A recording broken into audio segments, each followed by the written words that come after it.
दीपक जी, ये जो गौशाला आपने बना रखी है, हमने तो बहुत सी ऐसी गौशालाएं देखी है जहाँ पे हजारों हजारों की संख्या में गायें मौजूद होती हैं। हाँ जी। लेकिन आपके यहाँ पे मैंने एक चीज देखी है कि यहाँ पे गिनी चुनी गायें हैं और यहाँ पर सेवा जिस भाव से होती है वो कुछ अलग ही अंदाज है। तो इसके बारे में हमारे दर्शकों को बताएं। सर ऐसा, पहले तो मैं आपकी बात को थोड़ा सा बीच में काटूंगा जी कि गौशाला हम चला नहीं रहे, ये एक उपचार केंद्र चल रहा है।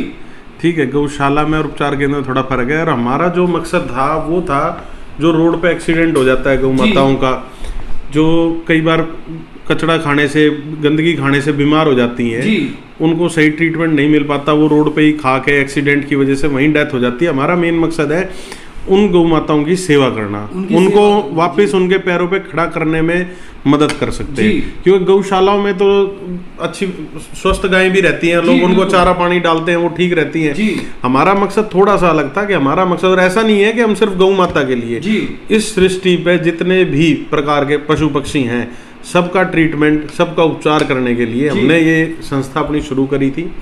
इस संस्था में मैं अकेला नहीं हूँ, मेरे साथ इस संस्था में सुनील भाई हैं, जिनका नाम लोग में बाके बिहारी रेस्टोरेंट के नाम से अपना काम है।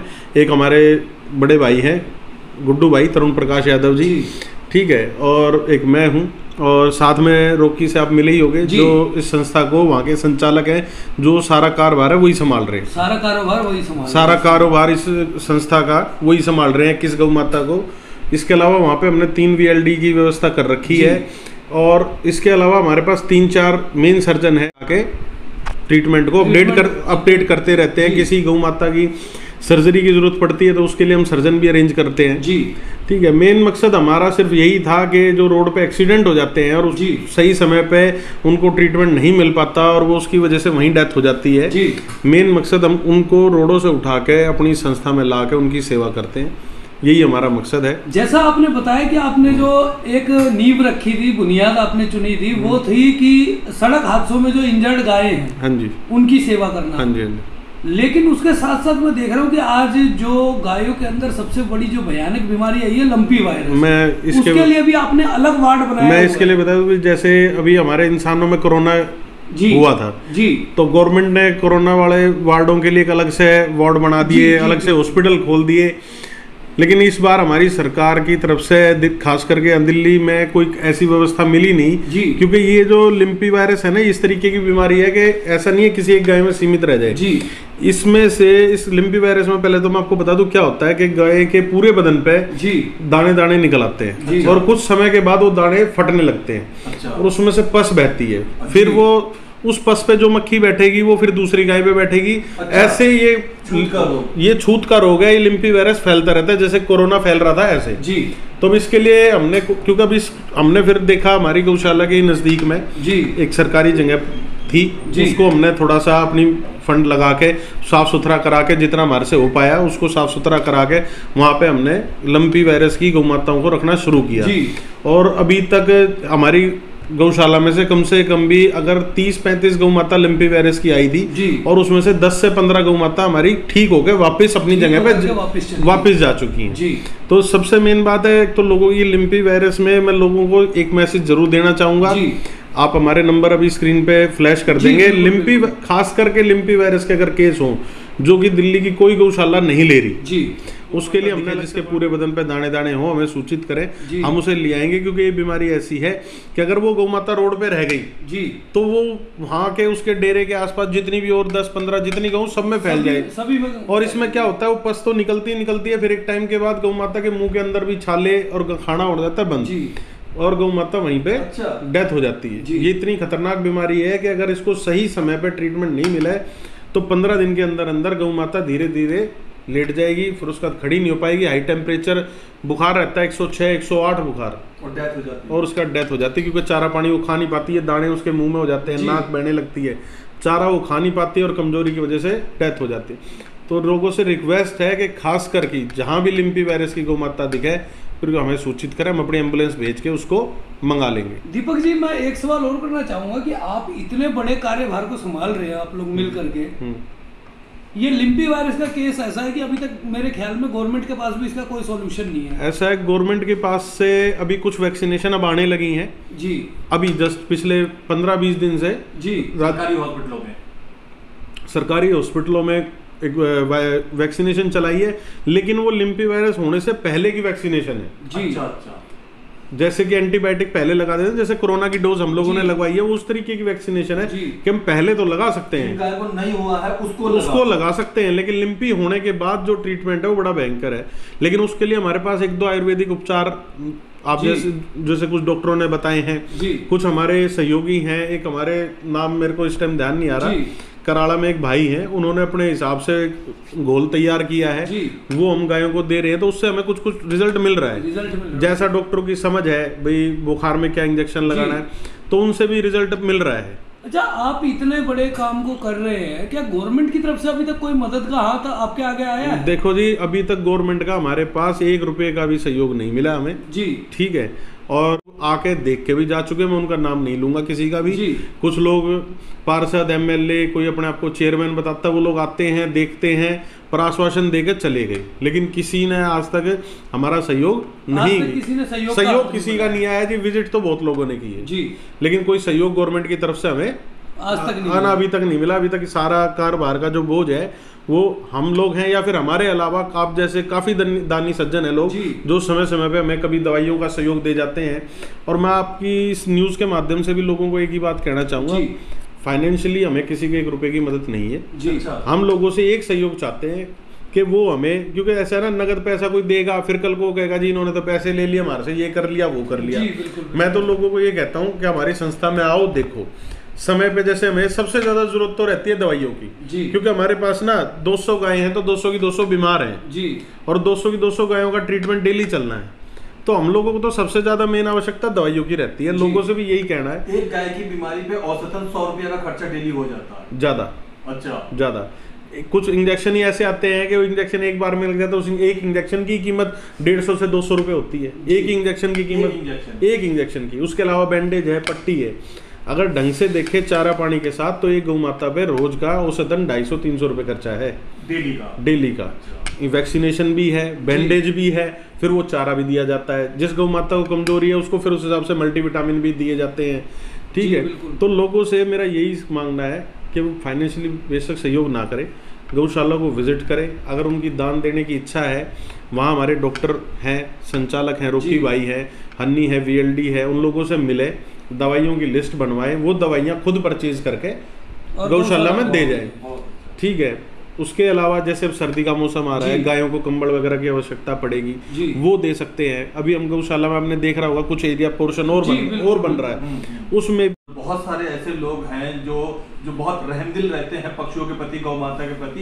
क्या निवेदन आप आम जनमानस से, लोगों से, नेताओं से, देखने वालों से, परोपकारियों से करना चाहते हैं? सर, मेरी तरफ से एक छोटा सा निवेदन ये है कि हर एक एरिया में जी हमारे जैसे कह लो या फिर दानी सज्जन कह लो, बहुत हैं, शायद हमसे भी बड़े बड़े हैं। अगर हर एक एरिया से 2-2, 4-4 भाई भी अपने एरिया की गौ माता को अगर अपने एरिया के अंदर ही संभाल लेंगे ना जी, तो शायद हमारे ये उपचार केंद्र चलाने की जरूरत भी नहीं पड़ेगी। मेरा बस इतनी सी रिक्वेस्ट है, दिल्ली में, NCR में, बाहर कोई भी भाई है जी, वो एटलीस्ट अपने उनके पर्सनल एरिया में कितनी 100 गौ माता होंगी, 200 गौ माता होगी, सब लोग थोड़े थोड़े मिलके समय से चारा दे दे। और एक रिक्वेस्ट और आज आपकी न्यूज़ के माध्यम से लोगों को करूंगा कि प्लीज़ जो वो अपने घर का वेस्ट बाहर डालते हैं उसे पन्नियों में ना डालें। ये सबसे बड़ी दिक्कत गौ माता के साथ क्या करते हैं, जैसे घर की सब्जी है बची हुई है, वो सीधा थैली, फिर गौ माता उसको फाड़ने में असफल है, वो उसको थैली के साथ खा जाएगी, फिर वो उसका पेट खराब होगा। तो ये छोटी छोटी चीजें हैं कि अगर वो हर एक एरिया में सबको पता है कि कूड़ा घर के आसपास गौ माताएं अक्सर रहती हैं, तो एक रिक्वेस्ट है कि प्लीज वो थैलियों के साथ उसको कचरे में ना डालें। हरी सब्जियां हैं, उनका वेस्ट है, उसको अलग से कोने में कचरे करके साइड में डाल दे, ताकि वो भी खा ले, उनका पेट भी भर जाए और उनको बीमारी भी ना लगे। ये छोटी छोटी चीजें हैं, ठीक है। एक्सीडेंट हो गया, हमारी संस्था है और काफी लोग हैं जो दिल्ली में संस्थाएं चला रहे हैं, सिर्फ एक कॉल आप लोगों को करनी है कि इतना तो जहमत प्लीज थोड़ा सा लोग उठाने का कष्ट करें कि एटलीस्ट फोन कर दें, लाना कहाँ छोड़ना है वो काम हमारा है, क्योंकि हम तक मैसेज पहुंचेगा ही नहीं तो हम किसको जाएंगे लेने। लोग क्या करते हैं, रोड पे गए, बीमार पड़ी है, देख लिया, आगे बढ़ दिए, चल दिए जी। अब वो बीमार वहीं मर गई है, फिर वहीं सड़ रही है, उससे हजारों बीमारियां उस एरिया में और फैलती हैं। तो एटलीस्ट आप लोगों से ये रिक्वेस्ट है लोगों से कि कम से कम आजकल हमारे नंबर यूट्यूब पे, नेट पे, कहीं पे भी डालोगे, आपको हजारों नंबर हमारे अलावा पता नहीं कॉल करके मैसेज तो दें ताकि वो उसको ले जाए जी। तो एक छोटी सी चीज़ है हमारी भी कि भाई कॉल कर ले, ये छोटी छोटी चीज़ें हैं। डस्टबिन में थैलियाँ ना डालें, हो सके तो अपने एरिया में जहाँ पे भी गौ माताओं वगैरह के डेरे हैं उनको थोड़ा बहुत हरा चारा या सब्जियाँ खरीद के डाल दें ताकि वो कचरा घर तक ना पहुँचे जी। क्योंकि और एक छोटा सा मैसेज थोड़ा डेयरी वालों को भी है कि दिल्ली में जितने डेयरी वाले हैं वो लोग खास करके भाई एक रिक्वेस्ट है थोड़ी सी, अगर वो डेयरी का ये बिजनेस कर रहे हैं, वो उस गौ माता से कमा रहे हैं और उनकी गौ माता अगर बीमार हो जाती है तो वो ट्रीटमेंट करें। वो लोग भी मैंने देखा है कि ट्रीटमेंट नहीं करते, उन्हें 10-20 गौ माता रखी है, उनमें से कोई 1-2 बीमार हो गई, उसको रोड पे छोड़ दिया। भाई तुम सबसे एक रिक्वेस्ट है, आप लोग इन गायों से लाखों रुपया, हजारों रुपया महीने का कमाते हो, अगर आपकी 20 गायें उनमें से अगर एक गाय बीमार होगी तो आप इतनी जहमत उठा सकते हो कि कोई गाड़ी या टेम्पो करके उस गौ माता को हमारी संस्था तक या और दिल्ली में कितनी गौशाला है वहां तक तो छोड़ दे ताकि वो रोड पे एक्सीडेंट होके या सड़कों पे ना मरे जी। मैं ये नहीं कह रहा कि आप ट्रीटमेंट कराओ, ठीक है भाई तुम मत कराओ ट्रीटमेंट, लेकिन इतना तो कर सकते हो कि गौ माता को जिससे तुमने लाखों रुपए कमा लिए उसका दूध बेच के, उसके ऊपर तुम 500-1000 रुपए का एक टेम्पू का या ट्रैक्टर का खर्चा करके उसको हमारे हॉस्पिटल तक या और दिल्ली में जो भी आपके आसपास हर एक एरिया में गौशाला वहां तक तो छुड़वा दो, क्योंकि वो रोड पे छोड़ देंगे फिर वो एक्सीडेंट हो जाएगा, कोई कमजोर गौ माता होगी वो नीचे बैठेगी, उसे कोई जंगली कुत्ते फाड़ देंगे, तो ये नौबत तो ना आए। तो थोड़ा सा ये मैसेज डेयरी वालों के लिए भी है। अच्छा, एक महत्वपूर्ण बात पूछना चाहूंगा, आप ये पशु चिकित्सालय चलाते हैं, गौ सेवा चिकित्सालय चलाते हैं, बहुत से परोपकारी और दानी लोग जो उस एरिया या पूरी दिल्ली में रहते हैं या देख रहे हैं आपके प्रोग्राम को, क्या क्या आवश्यकताओं की पूर्ति करी जा सकती है, क्या क्या लोग दान दे सकते हैं? आप कहते हैं हम पैसा नहीं लेंगे, पर क्या क्या चीजें पूर्ति? मैं आपको बता दूं जी, सबसे मेन दान तो जो हमें चाहिए वो है समय पे दवाइयाँ। अच्छा, कुछ दवाइयाँ तो बेसिक है, मैं आपको ऐसे ही बता देता हूँ, जैसे कि पट्टी हो गई, कॉटन हो गई, बीटाडीन लिक्विड हो गया जो बैंडेज करने के काम होता है, डिटोल है, फिनाइल। आप लोग जैसे ही दवाई की दुकान पे जाओगे तो सब बेसिक चीजें हैं जो बेसिक चीजें, डिटोल, कॉटन, ठीक है। ये हमें जितना दे सके। पट्टियों की बहुत रिक्वायरमेंट रहती है क्योंकि डेली हमारी हजारों, पूरा एक कट्टा का कट्टा भर के पट्टियों का ही लग जाता है। अच्छा। कॉटन और पट्टी की तो बहुत रेगुलर आवश्यकता रहती है। बीटाडीन की भी एक रेगुलर आवश्यकता है बैंडेज करने के लिए। टॉपिकल स्प्रे है जो जख्म वगैरह पे लगाते हैं जी, ठीक है। ये 2-4 आइटम तो ऐसे रेगुलर है जो और सबको पता भी है मेरे ख्याल में, जो भी, क्योंकि यही आदमियों में भी यूज होती है, तो ये चीजें दे सकते हैं। इसके अलावा भी आप जब संस्था में आएंगे, हमारे VLD हैं, डॉक्टर साहब हैं, वो वहाँ रहते हैं, आप उनसे उस समय की जो रिक्वायरमेंट है, क्योंकि एंटीबायोटिक्स हैं, दवाइयाँ हैं जो हर एक गौ माता के अलग अलग है जी, ठीक है, वो उनसे लिस्ट बनवा के ले जा सकते हैं। इसके अलावा कैल्शियम आता है गौ माता को, जो कमजोर गौ माता उनको देने के लिए। एग्रीमिन फोर्ट एक पाउडर आता है, एक ब्रूटोन सिरप आता है लीवर का जी। ये वो दवाइयाँ जिनसे उनको ताकत मिलती है। इसके अलावा अब जैसे हमारा कंस्ट्रक्शन का काम चल रहा है, तो कंस्ट्रक्शन के काम में सबको पता है, ईंट है, रोड़ी है, बजरी है, सीमेंट है, जिसका जितना बजट हो, जिसका जैसा सही हो वो दे सकता है। से और एक बार गौशाला जब विजिट करेंगे तो ऑटोमेटिकली आदमी जब देखेगा तो उन्हें पता चल जाएगा कि भाई इस वक्त सबसे ज्यादा क्या जरूरत है जी। जैसे चारा ही है, लोग हरा चारा भी बेचते हैं, कई बार क्या होता है वो हरा चारा इतना एक्सेस हो जाता है कि वो पड़े पड़े खराब भी हो जाता है। तो प्लीज दान देने से पहले भी ना, खास करके चारा, दवाइयाँ तो खराब नहीं होती, उनकी तो एक्सपायरी डेट रहती है जी। चारे का दान दें तो उससे पहले थोड़ा सा एक बार संपर्क जरूर कर लें जी। खाने पीने की किन चीजों की जरूरत वहाँ बनी रहती है? खाने पीने में तूड़ा तो हम लोग क्या है 1 साल का या 6 महीने का एक साथ स्टॉक करा लेते हैं जी। उसके अलावा रेगुलर खाने पीने के मैं बता दूंगा, चोकर है, लोग भिजवा सकते हैं, आटा भिजवा सकते हैं, सर्दी का समय आ रहा है, गुड़ भिजवा सकते हैं, सरसों का तेल भिजवा सकते हैं। चारे की दुकान पे आप जाओगे, वहाँ पे बाट मिलेगी, खड़ी मिलेगी, चना मिलेगा, चूरी, छिलका मिलता है, वो सब भी आप भिजवा सकते हो। हरे चारे के लिए मैं लोगों से कहूँगा भिजवाएं, लेकिन एक बार प्लीज संपर्क कर लें, क्योंकि हरे चारे में क्या होता है, कई बार इतना एक्सेस आ जाता है गौशाला में कि फिर वो खराब हो जाता है एक समय, क्योंकि हरा चारा ना एक दिन, अब सर्दी आ रही है तो ज्यादा हम 2 दिन रख सकते हैं। अच्छा। तीसरे दिन हरा चारा में से फिर स्मेल आने लगती है, फिर वो गौ माता भी नहीं खाती। तो हरा चारा तो खास करके जब भी भिजवाएं तो थोड़ा सा संपर्क कर लें किसी न किसी से। आप हरे चारे के अलावा मैंने आपको बताया आटा भिजवा सकते हैं, आटा भी हम जैसे तूड़े पे मारते हैं, चोकर आ गया, चना आ गया, छिलका, चूरी, ये सब आइटम रेगुलर की हैं। अब सर्दी आ गई, गुड़ बहुत शौक से गौ माता खाएगी, ठीक है। और हरे चारे के अलावा अगर लोगों को एक मैसेज और दूंगा, सीजनल सब्जियां जैसे ली जाता है उनको। सीजनल सब्जियों में क्या होता है ना, उसमें थोड़ी ताकत होती है, जैसे पालक है उसमें आयरन ज्यादा होता है, वो बीमार गौ माता ना बहुत सपोर्ट करता है खड़े होने में, क्योंकि हम इंजेक्शन से तो उसको दे ही रहे हैं। लेकिन अब आदमियों भी, जैसे हम आदमियों को भी पता है गाजर है, गाजर का सीजन आए तो गाजर भिजवा दे हरे चारे की बजाय, वो हम स्टोर भी कर सकते हैं, 3-4 दिन 5 दिन भी रखी जा सकती है।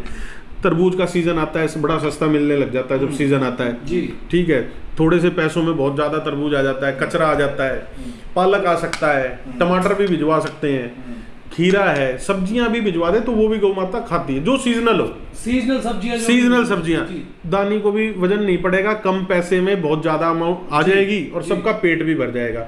गाजर वगैरह की ऐसी चीजें, उससे ना उसको शरीर में गौ माता को ताकत भी मिलती है, क्योंकि हमारे पास सारी गौ माता आपने देखा बीमारी है, उनको हरे चारे की बजाय अगर इस तरीके का खाना मिलेगा तो उनको ज्यादा बॉडी में पावर मिलेगी और जल्दी से वो अपने आप को रिकवर कर पाएंगे।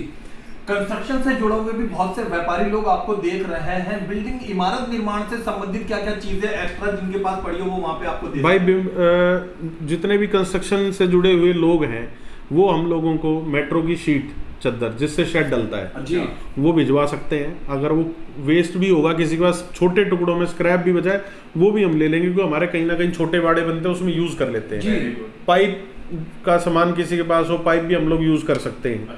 साइटों पे लोगों के बजरी सीमेंट बची जाती है काम खत्म होने के बाद, उसको भिजवा दे हमारे पास, हम यूज कर लेंगे, क्योंकि कई बार जैसे लेबर के लिए भी छोटे छोटे कमरे बनाने की हमें जरूरत पड़ती रहती है, ईंटें भिजवा सकते हैं, ठीक है। और तिरपाल, जैसे प्लास्टिक के तिरपाल हैं, बांस बल्ली हैं, बांस बल्ली भी हमारे पास काम आ जाते हैं। कई बार हम टेम्परेरी शेड डाल देते हैं, कई बार गौ माता जैसे ज्यादा हो जाती हैं तो फिर हम टेम्परेरी शेड डाल के उसमें भी उनकी सेवा कर लेते हैं। तो कंस्ट्रक्शन वालों के पास तो जितना सामान है, जब किसी की साइट खत्म होती है, एक छोटी सी रिक्वेस्ट है सारे बिल्डर भाइयों को, हर एक किसी की जब साइट खत्म होती है, क्योंकि मैं भी इसी बिजनेस से जुड़ा हुआ हूँ, मेरा भी कंस्ट्रक्शन का ही काम है, जब एक साइट खत्म वेस्ट होता है जो कि वो बाद में कबाड़ी को बेचते हैं, मेट्रो की शीट बेचते हैं, पाइपें हैं, कई परोपकारी तो बेचते नहीं है बल्कि यूं ही छोड़ देते हैं, वो पड़ा रहता है। तो एक छोटी सी है कि 1000-2000 रुपए भाड़ा लगेगा किसी गाड़ी का, उसको वहां से लोड करा के आप हमारे पास भेज दें, हम यूज कर लेंगे उसको।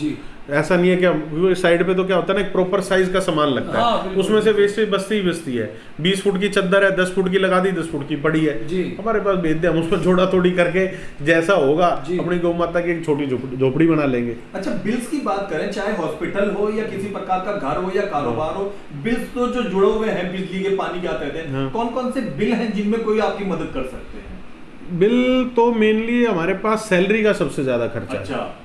सैलरी के लिए अगर मदद करना चाहें तो हमारे वहाँ लेबर अडॉप्ट कर सकते हैं। अच्छा। जैसे कि हमारे पास जैसे 10-15 लड़के, 10 एक लड़के काम कर रहे हैं, अब जैसे उसमें आप ये काम कर सकते हैं, जैसे जो ड्राइवर है एम्बुलेंस पे, उसकी सैलरी के लिए अडॉप्ट कर सकते हो आप उसको, कि भाई तू एम्बुलेंस सेवा यहाँ कर, सैलरी दे सकते हैं एक आदमी की, मैं ये नहीं कह रहा पूरे स्टाफ की, वो तो हम कर ही रहे हैं। एक और ये रास्ता यही है कि जैसे वहाँ पे अलग अलग पानी बिजली के बिल कम परेशान करते हैं, और ये जो स्टाफ के बिल, सैलरी से सबसे ज्यादा दिक्कत आती है। बिल इसलिए परेशान नहीं करते, ट्रस्ट की जगह है, मंदिर की जगह है, पानी के लिए हमारी गौशाला के बगल में जल बोर्ड का ही प्लांट है, आपने देखा होगा, तो पानी का सपोर्ट वहाँ से फ्री ऑफ कॉस्ट मिल ही जाता है। दिल्ली जल बोर्ड का प्लांट है, वहीं पे जो टैंकर लगे हुए हैं वो ड्राइवर लोग हमें समय पे समय मीठा पानी डेली एक आधा टैंकर दे देते हैं। बिजली के बिल में भी इतनी ज्यादा जरूरत आती नहीं, क्योंकि वहां पे ना इतना कोई सामान की जरूरत होती नहीं, लाइट पंखे ही चलते हैं, और जो थोड़ा बहुत बिल आता है वो वहीं के गांव के लोग थोड़ा बहुत चंदा करके दे देते हैं, क्योंकि ट्रस्ट की जगह है, वो इतना बिल का भी, मंदिर का मीटर है, सारी चीजें, तो इतनी बिल की दिक्कत जो आती है सैलरी में मदद कर सकते हैं। जैसे लोगों का स्टाफ आप लोगों ने फिलहाल आज की डेट में हमारे पास 3 कम से कम 10 लोगों का स्टाफ तो एट प्रेजेंट है, परमानेंट स्टाफ है।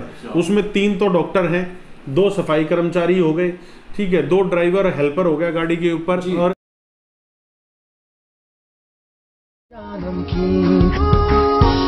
शुद्ध मूंगफली तेल से निर्मित, मजे से खाइए, शाम से खिलाइए। पूजा नमकीन।